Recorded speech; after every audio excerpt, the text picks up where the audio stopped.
Well, hello, America. Over the last couple of days, there have been thousands of hours of news and analysis about President Ahmadinejad, and you can watch all of it and listen to all of it. But quite honestly, the next 4 minutes are more valuable for your understanding of this man than all of those other hours combined. I may be wrong about a lot of things. I am not wrong about this.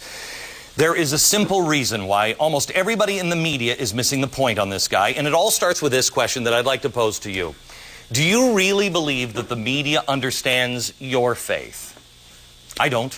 I think they belittle my faith, they misrepresent it. If you're lucky, they'll just dismiss your faith altogether. To them, if you're a Christian, oh, you're lumped in with all abortion doctor-killing hate mongers, and a Jesus Save sign in the heartland is an advertising sale for a sale at the Piggly Wiggly. That's what that is. If they misunderstand you, how do you think they're going to understand a religion that is practiced in a closed society thousands of miles away on the other side of the planet? They're not.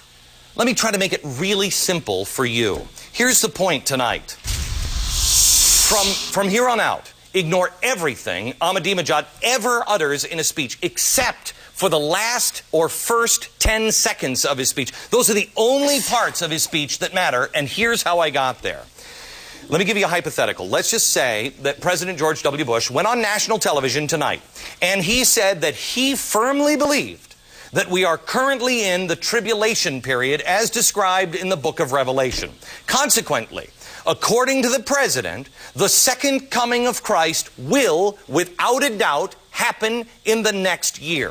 Let's also say that the president stated on national television that he believes that he can bring Christ back even sooner than that if he would just start a war with the literal Antichrist, which the president would say is Iran. Then, let's make the leap that he believes the sooner he can create chaos and wash the world and cleanse the world in blood, the sooner Christ would return with peace and justice. Now, if the president actually truly believed those things, what would he do?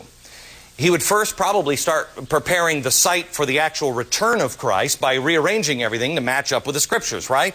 Then he would probably create a religious army, so Christ would recognize him. Let's call it the army of Christ, to battle the Antichrist, and then he would provoke them into war with threats and violence.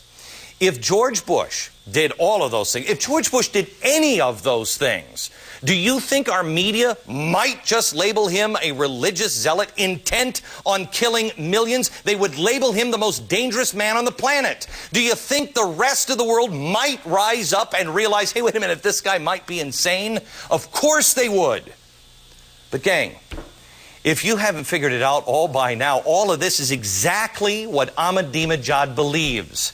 To him, it's not Christ who is going to return soon. It's the Shiite version of the Savior called the Mahdi. It's not the army of Christ that is waging war against the enemy. It's the Mahdi army. Recognize that? It's the one they're paying for in Iraq. Iran is not the Antichrist in this scenario. We are. Have you ever heard him call us the Great Satan? He means it literally. Preparations for the return are not happening in Washington, D.C. They are happening in Iran. Ahmadinejad reportedly has ordered the city council to reconfigure Tehran in anticipation of the Savior's arrival. That's how seriously he believes all of this stuff. As hard as it is for you to do, you need to start ignoring this man's threats and insults and instead start focusing on his opening prayer, which almost always sounds exactly like it did yesterday at Columbia University, or 2 years ago at the UN, or last year at the UN, or today at the UN. Oh God, hasten the arrival of Imam al-Mahdi and grant him good health and victory. America, there are two things you need to know tonight. First, Ahmadinejad is not lying when he says he wants peace. He really does want peace, but he thinks the Mahdi, their version of the Savior, is going to bring it. He conveniently leaves out all the parts about, millions dying through war and famine first.